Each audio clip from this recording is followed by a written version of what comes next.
హైదరాబాద్ మహానగరం చాలా వేగంగా అభివృద్ధి చెందుతోంది. అందుకు తగ్గట్లుగానే సిటీలో మౌలిక వస్తువుల కల్పనకు ప్రభుత్వం కృషి చేస్తుంది.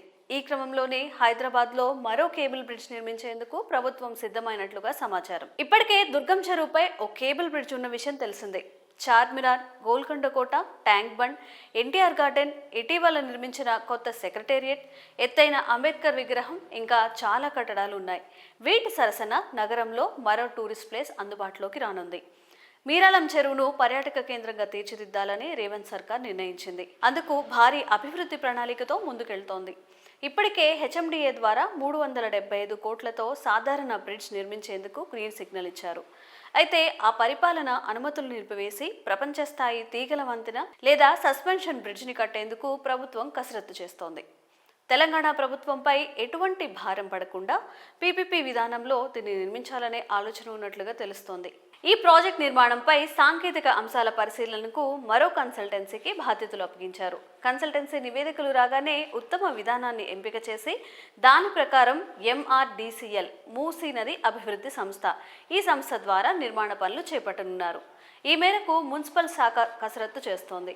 దేశంలోని ఏ ఇతర నగరాల్లో లేని విధంగా అత్యద్భుతంగా ఆకర్షణీయంగా మీరాలం చెరువును అభివృద్ధి చేయాలని సీఎం రేవంత్ అధికారులను ఇటీవల ఆదేశించారు. సీఎం ఆదేశాల మేరకు పై వంతెనకు ఆర్నమెంట్ లైటింగ్, వ్యూ పాయింట్స్, చెరువులో మ్యూజికల్ ఫౌంటైన్లు, సంస్కృతి వారసత్వాన్ని ప్రతిబింబించే ఆకృతులతో ఏర్పాటు, 3 పెద్ద దీవుల్లో టూరిస్టుల కోసం విడిది కేంద్రాలు, హోటల్స్ నిర్మాణం, మరో 2 చిన్న దీవుల్లోనూ అద్భుతమైన పార్క్స్, 5 దీవుల్లో కలుపుతూ పై వంతెన మార్గాలు, చెరువు చుట్టూ గ్రీనరీ అభివృద్ధి, ఆటపాటలు, క్రీడా వసతులు కూడా కల్పించనున్నారు. మొత్తం 1900 కోట్లతో కేబుల్ సస్పెన్షన్ బ్రిడ్జ్, పర్యాటక సౌకర్యాలు కల్పించేందుకు సిద్ధమవుతున్నారు. మొత్తం 2.5 కిలోమీటర్ల పొడవుతో 4 లైన్లుగా 16.5 మీటర్ల వెడల్పుతో సస్పెన్షన్ బ్రిడ్జ్ నిర్మించాలని భావిస్తున్నారు. చెరువుకు వెస్ట్ వైపున ఉన్న దక్కన్ పార్క్ నుంచి తూర్పున ఉన్న బెంగళూరు జాతీయ రహదారి మధ్య దీన్ని నిర్మిస్తున్నారు.